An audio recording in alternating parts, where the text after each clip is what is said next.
we are in Indianapolis, Indiana, with the world-famous George Strayton. World famous, at least in this room. Or at least soon to be world famous. We'll see. George is the transmedia producer on Transformers 1 and 2, and the last Star Trek movie was out, depending on when you're watching this, because there's another one coming out soon. That's true. And George is a fantastic game designer, having worked for West End Games and various others, including worked on Dungeons and Dragons. And well, George, do you want to give a little more introduction, or is that good? That's mostly it. I worked. I'll mention two other things. I worked at West End Games for a long time, where we did games based on intellectual properties like Star Wars. Star Wars was the biggest one, but Indiana Jones, Men in Black, etc. And I was a writer for Sam Raimi on the TV series Xena Warrior Princess and Hercules: Legendary Journeys. The showrunners of which, the head writers, were Bob Orsi and Alex Kurtzman, who've gone on to do some great stuff. They did Alias, they did Fringe, they did Hawaii Five-0 on the TV side, and on the film side, they wrote and produced a bunch of movies, including Transformers 1 and 2, Star Trek movie, most recently Cowboys and Aliens, and many more to come. They did actually The Proposal, so they did the Sandra Bullock. They've done romantic comedies, so they've done it all. They're really and Alex has a film that he directed that's coming out soon. So I don't think they've made an announcement yet about a release date, but the guys are great. I learned a lot from them and from Sam about how to tell a story. Very cool. So now that you've plugged half the people that you've worked with, well, they're all great, and I owe them a debt. They all really shaped what I do and helped me gain knowledge in my own craft. So, awesome. Yeah. So before I ask you about some of the other stuff that I want to ask you about, sure. Tell me, you're here promoting your game, yes. And you've got some new stuff coming out. You've got the new screen that just came out. Can you show me and do a little show and tell? Yeah, so, well, I'll start with the initial book is called, here it is, it's, that's half size, so it's an 8.5 by 11 sheet of paper folded in half this way, called Secret Fire. This is the whole rule book. It's got everything in it you need to play the game, including an adventure at the end.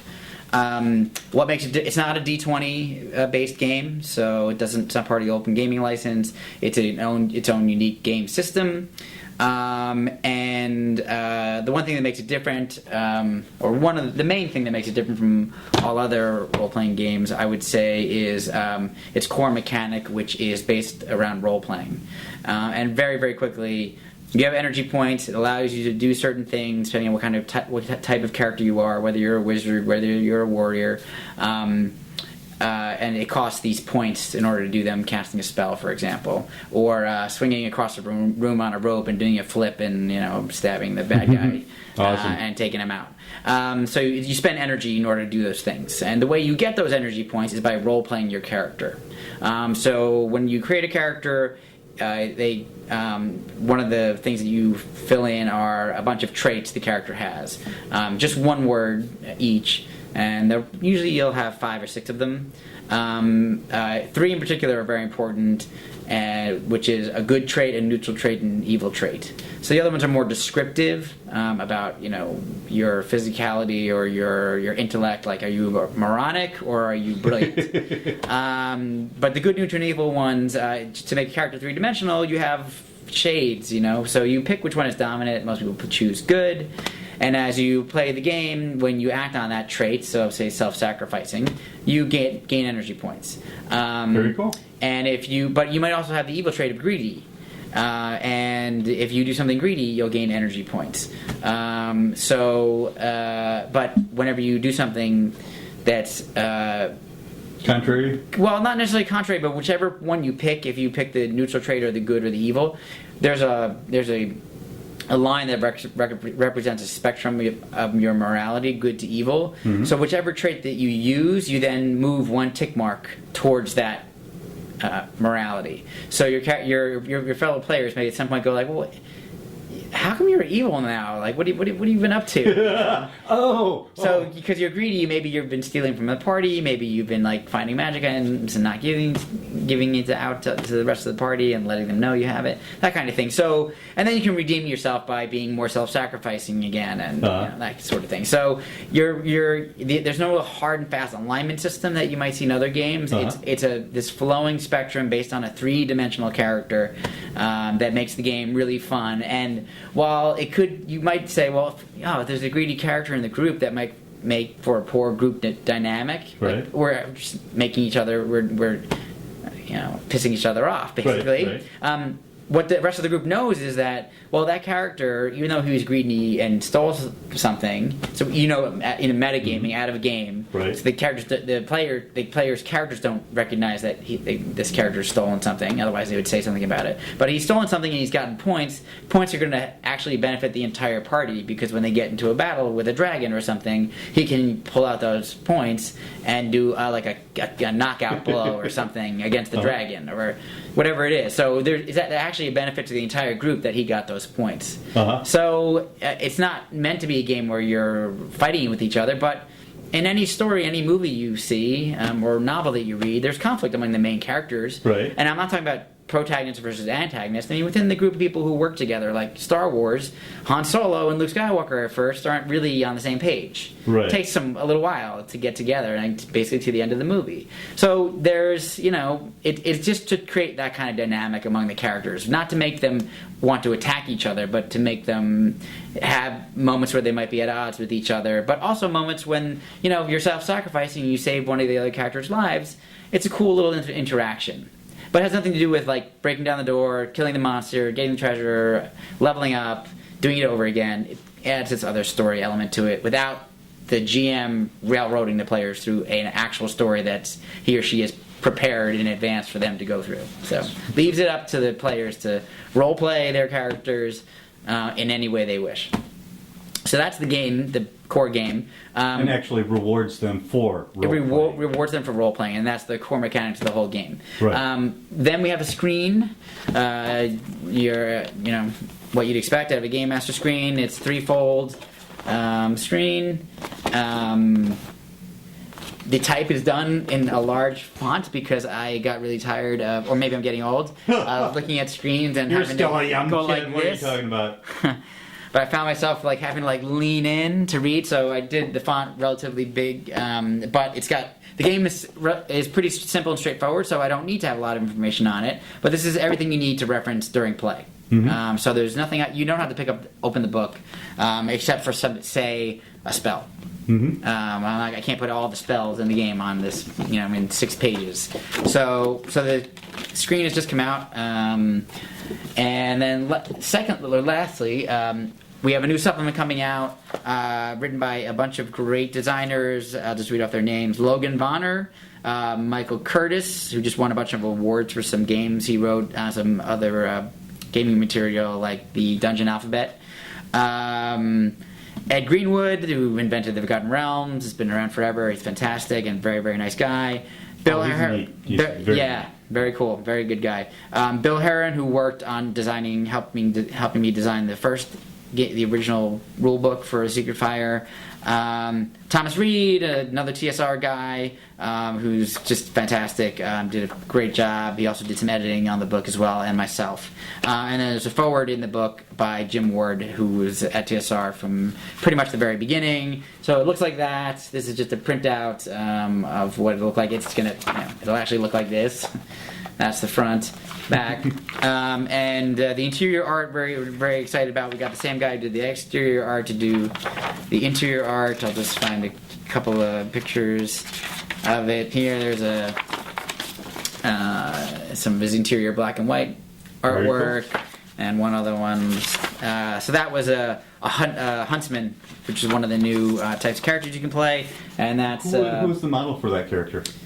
I don't know, actually. He's the artist lives in Spain, and really? and I have no idea who he modeled it on, if anybody. This is a halfling assassin, another type of character you can play, and so he's got, and then one other one. He's got a knight. We've got a knight, and we've got, this is called a Scald. It's based on Celtic mythology. It was a real type of personality, and a skald. So the K?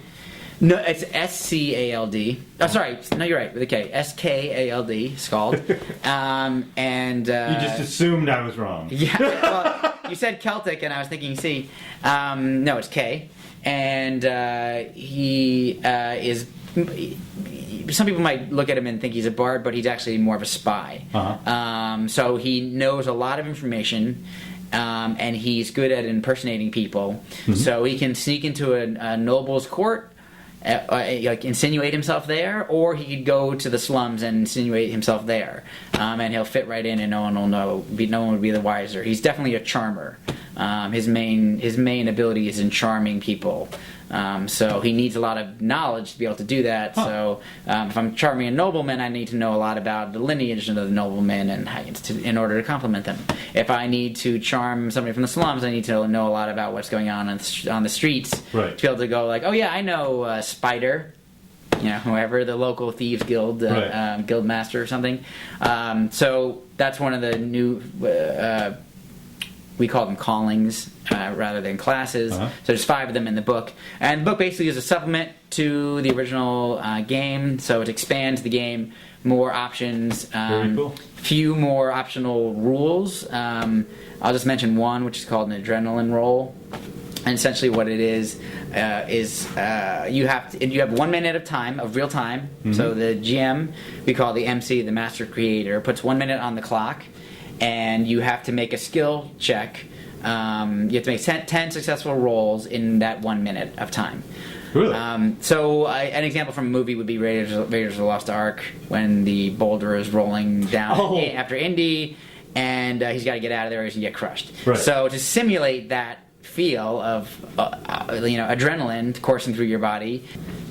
So let's say it's exactly the same situation. There's a boulder rolling down after the characters, and they're going to be crushed if they don't get out of there. So there's a minute on the clock, and I say ready, set, go. I hit the button for the countdown. They start rolling their dice, and as I count down, 45 seconds, 30 seconds, 20 seconds left, they're marking off every time they get a success, trying to get to 10. And as we get closer to 0, they start rolling faster. They start standing up.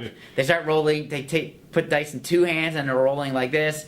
And I call out finally down 3, 2, 1, and find out who got their 10 successes and who didn't. And the people who didn't are going to take a lot of damage and from a boulder, potentially not survive. But it literally gets people up. They wind up standing up, and they get this just moment of adrenaline actually coursing through their system while they're role playing a game, rather than the alternative, which would be for me to say, okay, roll a die. Did you get a 12 or better? Okay, you got out of there. So it's just a way to get them more immersed into the emotion, feel of it, the actual visceral feel of it. Actually get their adrenaline running. And it does, and so it's fun, and everybody seems to enjoy that mechanic. So that's an example of something in the new book, and we flesh out the world a little bit more. We've got extra spells and etc. So it's something new for all of the different types of characters. So I'm very excited about it, and I was very happy with the people who got to work on it, and it'll be out this fall 2012. That's awesome. I love that concept, the adrenaline roll. So I've been using it for a long time, and I couldn't fit it in the first book. I just ran out of space, so I saved it for the second one. So very cool. Well, I have another direction I want to take you in. Sure.